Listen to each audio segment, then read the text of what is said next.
வணக்கம். மிருதுலோட்டஸ் உங்களை அன்புடன் வரவேற்கிறது. நம்ம இன்றைக்கி வீடியோவில் பார்க்க போகிறது தாமரை செடி, அதுக்கப்புறம் தாமரை இதழ்கள் பற்றியும் நம்ம டீட்டெயில்டாக இன்றைக்கி நம்ம வீடியோவில் பார்க்க போகிறோம். அதுக்கு முன்னாடி நம்ம பார்த்துட்ருக்கிறது பார்த்திங்கன்னா க்ரீன் ஆப்பிள் தொட்டி தான். இதுக்கு எப்படி உரம் கொடுக்கலாம் அப்படிங்கிறத பார்க்கலாம். பாருங்கள், இந்த தொட்டி இருக்கிற தண்ணியெல்லாம் எடுத்துகிட்டு நான் க்ளீன் பண்ணி விட்ருக்கேன். ஒரு சைட் க்ளீன் பண்ணி விட்ருக்கேன். நீங்கள் டேங்க்கில் க்ளீன் பண்ணும்போது இந்தளவுக்கு பாசி எல்லாமே இருக்கும். கார்த்திகை, மார்கழி, தை இந்த 3 மாதமும் பார்த்திங்கன்னா எல்லா தொட்டியுமே கம்ப்ளீட்டாக க்ளீன் பண்ணி வானம் தெரிகிற அளவுக்கு நம்ம தொட்டிகளை வச்சுருக்கணும். காரணம் என்னென்னு பார்த்திங்கன்னா கூலிங் அதிகமாக இருக்கும், பூக்கள் குறைய ஆரம்பிக்கும். அதுக்காக தான் நான் அந்த மாதிரி க்ளீன் பண்ணி வைக்கிறது. இதுக்கு பூ எனக்கு கண்டினியூவாக வேணும் அப்படிங்கிறதுக்காக இதை நான் ரீபாட் பண்ணலை. இப்போ நான் என்ன பண்ணுறேன்னா சென்டரில் ஒரு குழி எடுத்துக்கிறேன். குழி எடுக்கும்போது வர்ற இந்த ரன்னர்ஸ் எல்லாம் நம்ம கட் பண்ணக்கூடாதுங்க. சைடில் அப்படியே குழி எடுத்து உரத்தை வச்சுட்டு உள்ள இந்த தண்ணியெல்லாம் எடுத்துடணும். தண்ணியெல்லாம் எடுத்துகிட்டு உரம் இதுக்குள்ளே கொடுத்துட்டு அதே சேத்தை வச்சு நல்லா கவர் பண்ணி விட்டுறணும். கவர் பண்ணி விட்டுட்டோம் அப்படின்னா இந்த மாதிரி நல்ல பெரிய பெரிய பூக்களாக நமக்கு கிடைக்கும். இந்த பூவில் நீங்கள் சென்டரில் பார்த்துட்ருக்கிற அந்த இதழ்கள் தான் சிற்றிதழ்கள். இதை பற்றி டீட்டெயிலாக நம்ம வீடியோவில் பார்க்கலாம். க்ரீன் ஆப்பிள் தான் இருக்கிறதுலையே அதிக சிற்றிதழ்கள் கொண்ட தாமரை. அந்த பச்சை கலரில் குச்சி குச்சியாக இருக்கிறது எல்லாமே சிற்றிதழ்கள் அப்படின்னு தான் நம்ம சொல்லுவோம். நிறைய பேர் இந்த பிரம்ம கமலம் பற்றி கேட்டிருக்கீங்க. பிரம்ம கமலம் உங்களுக்கு பூக்களே வரலை அப்படின்னா என்ன பண்ணணும் அப்படின்னு நான் ஏற்கனவே வீடியோவில் சொல்லியிருப்பேன். நியூ சப்ஸ்கிரைபர்ஸ்க்கெல்லாம் தெரியாது. பிரம்ம கமலம் உங்களுக்கு பூக்கள் வராமல் அப்படியே இருக்குது அப்படின்னா கொஞ்சம் சாம்பல் இல்லது கரித்துண்டு இந்த ரெண்டையும் நல்லா மிக்ஸ் பண்ணிவிட்டு மண்ணில் மிக்ஸ் பண்ணி கொடுத்துட்டீங்க அப்படின்னா அது பூக்கள் வர ஆரம்பிச்சிடும். ரெண்டுமே கொடுக்கணுமா அப்படின்னலாம் இல்லை, ஏதோ ஒன்று கொடுத்தா போதும் உங்களுக்கு அது பூக்கள் கொடுக்க ஆரம்பிச்சிடும். நிறைய பேர்த்துக்கு பெரிய செடியாக இருக்கும், பூக்கவே பூக்காது. பாருங்கள், இது செகண்ட் டைம் நமக்கு ஃப்ளவரிங் வந்திருக்கு. ஏற்கனவே ஃபஸ்ட் டைம் நான் வீடியோவில் காமிச்சிருப்பேன். தீபாவளி டைமில் உங்களுக்கு பூத்துருக்கும். பாருங்கள், இப்போவுமே பூத்துட்ருக்குது. இன்னுமே மொட்டுக்கள் இருக்குது. அது பெருசாகுமா அப்படின்னு தெரியலை. பார்க்கலாம் எந்தளவுக்கு பெருசாகுதுன்னு பாருங்கள். இப்போ 2 மொட்டுக்கள் வச்சுருக்கு. இந்த ஃப்ளவர் பார்த்திங்கன்னா இருக்கிறதுலேயே ஒரு வித்தியாசமான ஒரு நறுமணம் கொண்டது இந்த ஃப்ளவர். இது பூத்துருது அப்படின்னா மாடி ஃபுல்லாக மணமாக இருக்குங்க. ரொம்பவுமே நல்லாயிருக்கும். இந்த ஃப்ளவர் நமக்கு பூத்துச்சு அப்படின்னா நைட்டில் தான் பூக்கும். பாருங்கள், இது நமக்கு நைட்டில் பூத்துருக்கு. பாருங்கள், ஒரு 12 மணிக்கு எடுத்த வீடியோங்க இது. இன்னும் ஒரு 2-3 மணி நேரம் இந்த ஃப்ளவர் இப்படியே இருக்கும். நம்ம கட் பண்ணிவிட்டு பூஜை ரூமுக்கு எடுத்துகிட்டு போய்க்கலாம். இந்த மாடி ஃபுல்லாக மணக்குது. ஒரு 2-3 வீட்டு அளவுக்கு மணக்கும். அந்த அளவுக்கு மனம் இதில் வீசும். நைட்டில் நீங்கள் ஃப்ளவரை கட் பண்ணும்போது ஜாக்கிரதையாக கட் பண்ணணும். தோட்டத்துக்கு உள்ளே இருந்துச்சு அப்படின்னா ரொம்ப கேர்ஃபுல்லாக தான் கட் பண்ணி எடுக்கிற மாதிரி இருக்கும். இது டெரஸில் இருக்கிறதுனால அங்கே எந்த பூச்சி தொந்தரவும் இருக்காது. நம்ம கட் பண்ணி எடுத்துக்கலாம். இதுவே தோட்டங்களுக்குள்ளே நீங்கள் வளர்த்துருக்கீங்க அப்படின்னா ரொம்ப கேர்ஃபுல்லாக இருக்கணும். இல்லை நிலத்தில் கொடுத்து டெரஸ்க்கு கொண்டு போயிருக்கீங்க அப்படின்னாலும் நீங்கள் ரொம்ப கேர்ஃபுல்லாக தான் இந்த பூவை பறிச்செடுக்கணும். இது பாருங்கள், தாமரை மாதிரியே இருக்குது. இந்த ஃப்ளவர் ரொம்ப வித்தியாசமாக இருக்குங்க. இதோட இதழ்கள் எல்லாம் பார்த்தீங்கன்னா தாமரையிலேருந்து ரொம்ப மெலிசாக இருக்கும். நான் இந்த ஃப்ளவரை எப்போவுமே இந்த மாதிரி ஓப்பன் பண்ணி விட்டுருவேங்க. சூப்பராக இருக்கும். நம்ம பறிச்சதுக்கப்புறம் எப்படி தாமரை ஓப்பன் பண்ணுறோமோ அந்த மாதிரி. பாருங்கள், இதோட சென்டர் போர்ஷன் பாருங்கள், அந்த நாகம் நிற்கிற மாதிரி இருக்குது.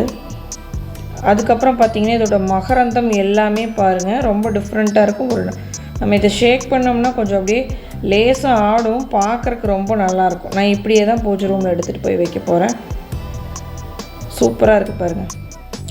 அடுத்ததாக பார்க்குறது பார்த்திங்கன்னா பிங்க் க்ளவுட் அப்படிங்கிற வெரைட்டி. இது தான் நான் சொல்லியிருப்பேன் டாப் நம்பர் 1 வெரைட்டி. இது டாப் நம்பர் 1 வெரைட்டியாக ஏன் இருக்குது அப்படின்னா பாருங்கள், டார்மெண்ட்டில் இருந்தாலும் சரி இது பூக்கள் வச்சுக்கிட்டே தான் இருக்கும். பாருங்கள், எவ்வளோ பெரிய பூ, ஹைட் எவ்வளோ கொடுத்து வந்திருக்குது. நல்ல ஒரு மெச்சூரான பூ. செடி நல்லா முத்திருச்சு உங்களுக்கு அப்படின்னா மட்டும்தான் பிங்க் க்ளவுடில் சீட் பாட் வரும். அதே மாதிரி பார்த்திங்கன்னா இந்த சிற்றிதழ்கள் வர ஆரம்பிக்கும். இப்போ எனக்கே பார்த்தீங்கன்னா 2 தொட்டியில் இந்த வருஷம் தான் இந்த சிற்றிதழ்கள் பச்சை கலரில் வர ஆரம்பிச்சிருக்குது. மோஸ்ட்லி பிங்க்கும் பச்சையும் சேர்ந்த மாதிரி இருக்கும்போது தாமரைப்பூ ரொம்ப அழகாக இருக்கும் நேரில் பார்க்குறக்கு. இது வெளிச்சம் இல்லாதனால உங்களுக்கு கலர் கொஞ்சம் குறைஞ்சிருக்குது. இருக்கிறதுலேயே நல்ல ஒரு டார்க் பிங்க் வரக்கூடிய வெரைட்டினா அது பிங்க் க்ளவுட் தான். பிங்க் க்ளவுடில் பார்த்தீங்கன்னா அந்த மெஜந்தா கலர் நல்ல ஒரு ஒய்லட் கலந்த மாதிரி இருக்கும். இதே மிராக்கல் எல்லாம் பார்த்தீங்கன்னா ஒரு பிங்க் கொடுக்கும். ஆனால் பிங்க் க்ளவுடில் ஒய்லட் கலந்த மெஜந்தா இருக்கும். பார்க்குறக்கு ரொம்ப நல்லாயிருக்கும் பாருங்கள். இந்த மேலே இருக்கிறது கீழே இருக்கிற பிங்க் கலர் எல்லாமே வந்து இதழ்கள், தாமரை இதழ்கள் நம்ம சொல்லுவோம்.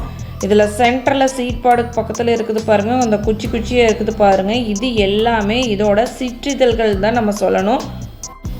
இந்த மாதிரி சிற்றிதழ்கள் வர தாமரை எல்லாமே பார்த்திங்கன்னா ரொம்ப அழகாக இருக்கும். அதிக சிற்றிதழ்கள் கொண்டது அப்படின்னா அது க்ரீன் ஆப்பிள். அதுக்கு அடுத்தது பார்த்திங்கன்னா சாட்டா. இந்த ரெண்டுமே ஒரே வகையை சேர்ந்தது அப்படிங்கிறதுனால அது வந்து அதிக சிற்றிதழ்கள் கொண்டது. பிங்க் க்ளவுடில் சிற்றிதழ்கள் வர்றது ரொம்ப ரேருங்க. இது நல்லாவே ஒரு பச்சை கலர் சிற்றிதழ்கள் வந்திருக்குது. இதில் விட டார்க்காக வந்திருக்குது. இதுக்கு முன்னாடி நான் வீடியோஸில் உங்களுக்கு காமிச்சிருப்பேன். அடுத்ததாக பார்க்கக்கூடிய வெரைட்டி பார்த்திங்கன்னா இது என்னென்னு பார்த்திங்கன்னா மிராக்கல். இது தானாக விரிஞ்சிருக்குங்க. ஏன்னா மழை இல்லை, அதுக்கப்புறம் பூவும் நல்லா பெருசாகிடுச்சு பாருங்கள். அது வந்து தானாக விரிஞ்சிருக்குது. வெயில் இருக்கிறதுனால தான். மழை இருந்ததுன்னா அது கண்டிப்பாக விரிஞ்சிருக்காது, அப்படியே கொட்டி போயிருக்கும். இது வந்து மீடியம் சைஸ் ஃப்ளவர் தாங்க இப்போ இந்த செடியில் வந்திருக்குது. மெச்சூர்டு ப்ளூம் பார்த்திங்கன்னா இன்னுமே ரொம்ப அழகாக இருக்கும். இது வந்து நார்மல் மீடியம் சைஸ் மிராக்கல் தான். அதுவே பார்த்திங்கன்னா ஸ்வேதாவோட பெருசாக இருக்குது, அப்படி தான் இருக்கும். இதுலேயே வந்து டார்க் வேணும் உங்களுக்கு, டார்க் மெஜந்தாவில் வேணும்னா கண்ணகி அப்படிங்கிற வெரைட்டி வரும். அதுக்கு அடுத்ததாக பார்த்திங்கன்னா மயூரி வரும். அதுக்கு அடுத்த வெரைட்டிக்கு நல்லா ஒரு டார்க் மெஜந்தா வேணும் அப்படின்னா அது வந்து சேரா வரும். சேரால் சிற்றிதழ்கள் வரும். இதில் வந்து சிற்றிதழ்கள் வராது. மிராக்கல்லையும் கண்ணகிலையும் வராது. அதே மாதிரி பார்த்திங்கன்னா மயூரிலையும் வராது. கலர் வந்து இதுவே பார்க்குறக்கு வீடியோவில் கொஞ்சம் கம்மியாக இருக்குங்க. பட் வந்து பிங்க் க்ளவுடை விட இது வந்து கொஞ்சம் கலர் கம்மியாக இருக்குது. இது நல்லா ஒரு பிங்க் கலந்த மெஜந்தாவில் வரும். பிங்க் க்ளவுடு வந்து ஒரு ஒய்லட் கலந்த மெஜந்தாவில் வரும். அடுத்ததாக பார்க்கக்கூடிய நம்ம ஃபேவரட் வெரைட்டி பார்த்திங்கன்னா இது என்னன்னு பார்க்கும்போதே உங்களுக்கு தெரியும், ஸ்வேதா தான். லாஸ்ட் ஸ்டேஜில் இருக்குது, தானாக விரிஞ்சிருக்கு. இந்த 1000 பெட்டல் வெரைட்டி அப்படின்னா அது இப்படி தாங்க விரியும் பாருங்கள். சைடில் எவ்வளோ இதழ்கள் இருக்குது. ஆனால் இது வந்து சிற்றிதழ்கள் இல்லைங்க, இது வந்து இதழ்கள் தான். இதுக்கு சிற்றிதழ்கள் வராது. சீட்பாடு வரும், பட் சிற்றிதழ்கள் வராது, கொஞ்சமாக வரும். சீட்பாட் சென்டரில் வரும்போது மட்டும்தான் அதில் கொஞ்சம் சிற்றிதழ்கள் நம்ம பார்க்க முடியும். நீங்கள் டப்பில் கொடுத்துருந்தீங்கன்னா சென்டர் சீட்பாடு ஸ்வேட்டால் பார்க்க முடியாது. டேங்க்கில் கொடுத்துருந்தீங்கன்னா கண்டிப்பாக வரும். இதெல்லாம் பார்த்தீங்கன்னா டேங்க்கில் இருக்கிற பெரிய பெரிய ஸ்வேதா ஃப்ளவர்ஸுங்க. இது வந்து மார்கழியில் எனக்கு பூக்கள் வேணும் அப்படிங்கிறதுனால எந்த லீஃபும் நான் கட் பண்ணல, அப்படியே விட்டுட்டேன்.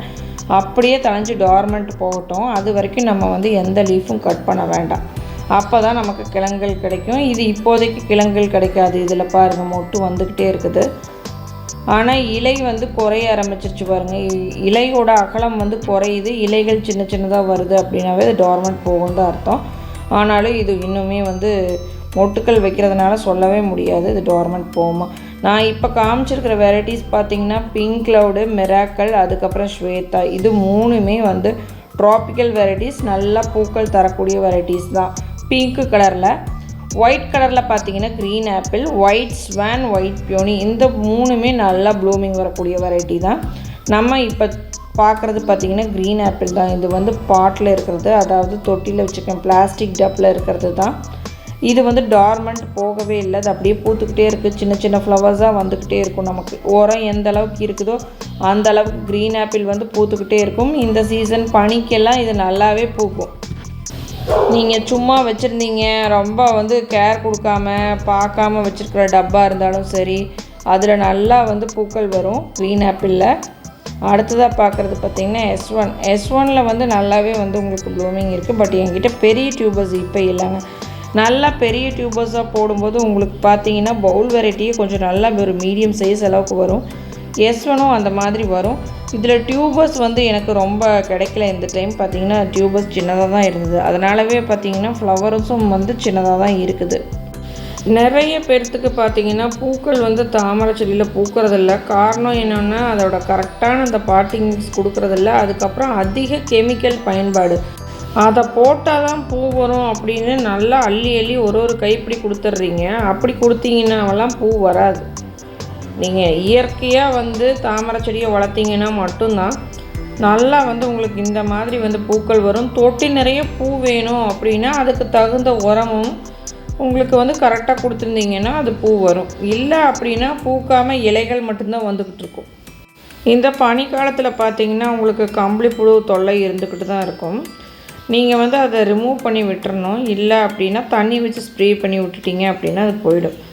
கம்பளிப்புழு அப்படின்னு ஒன்று இருந்தாலும் அந்த இலையை நீங்கள் ரிமூவ் பண்ணிடணும். அப்போ தான் செடியை வந்து காப்பாற்ற முடியும். இல்லைனா மொட்டு இலை எல்லாத்தையுமே சாப்பிட்ரும். நீங்கள் இப்போ பார்த்துட்டு பாருங்கள், மயூரி வந்து டார்மெண்ட்டில் இருக்குது. எப்படி இருக்குதுன்னு பாருங்கள். சின்ன சின்ன இலையாக வந்துட்டுருக்குது. இந்த இலையெல்லாம் வந்து காஞ்சிக்கிட்டு இருக்குது. நல்லா காய விடணும். இது நிறைய பூ பூத்ததுனால இது கிழங்கு இருக்காது. நல்லா காஞ்சதுக்கப்புறம் நம்ம வந்து ரீபாட் பண்ணி எடுத்துக்கலாம். பாருங்கள், இது டார்மெண்ட்டில் இருந்தாலும் பூவோடு இருக்குது. இன்னுமே மொட்டுக்கள் வச்சாலும் வைக்கும், சொல்லவே முடியாது நம்ம. பாருங்கள், இது அகிலா நல்லா தளைஞ்சிக்கிட்டு இருக்குது. இந்த அகிலாவும் பார்த்திங்கன்னா நமக்கு வந்து மார்கழியில் பூக்கள் தரக்கூடியது தான். கரெக்ட் டைமில் வந்து நான் ரீபாட்டிங் பண்ணி கொடுத்துட்டு 1 மந்த்துக்கு முன்னாடியே நான் வந்து ரீபாட் பண்ணி கொடுத்துட்டு நல்லா க்ரோத் இருக்குது, மொட்டுக்களும் வைக்க ஆரம்பிக்குது. அப்போ வந்து உங்களுக்கு கார்த்திகை, மார்கழி, தை கண்டினியூவாக நமக்கு வந்து ஃப்ளவர்ஸ் வந்து இருந்துக்கிட்டே இருக்கும். இந்த மாதிரி சீசனை கரெக்டாக ஃபாலோ பண்ணி நம்ம பிளான்டிங் பண்ணிட்டோம் அப்படின்னா நமக்கு வருஷம் பூரா தாமரைப்பூ இருந்துக்கிட்டே இருக்கும். இது பார்த்திங்கன்னா ஒயிட் மிராக்கிளும் க்ரீன் ஆப்பிள் மாதிரியே தான் உங்களுக்கு. அதிலிருந்து வந்தது தான் இந்த ஒயிட் மிராக்கிள். அதிலிருந்து ஹைப்ரிட் பண்ணது தான் ஒயிட் மிராக்கிளாக இருக்க முடியும். அதே மாதிரி தான் கிட்டத்தட்ட இருக்கும். செடியும் பார்த்திங்கன்னா க்ரோத் அப்படி தான் வரும். உங்களுக்கு மொட்டு வைக்கும்போது அந்த க்ரீன் ஆப்பிளோட குணம் வந்து இதில் இருக்கும். இதுவும் பார்த்திங்கன்னா நமக்கு மார்கழியிலலாம் நல்லா பூக்கள் தரக்கூடியது. ஆனால் டியூபஸ் மட்டும் ஃபார்ம் ஆகவே ஆகாது. நம்ம தமிழ்நாட்டு கிளைமேட்டுக்கு கூட இது இன்னுமே வந்து டியூபஸ் ஃபார்ம் ஆகாமல் தான் இருக்குது. தாமரை கிழங்குகள் உங்களுக்கு வேணும் அப்படின்னா நீங்கள் வாட்ஸ்அப்பில் காண்டாக்ட் பண்ணி வாங்கிக்கலாம். இன்றைக்கி வீடியோ அவ்வளோதான். நன்றிங்க.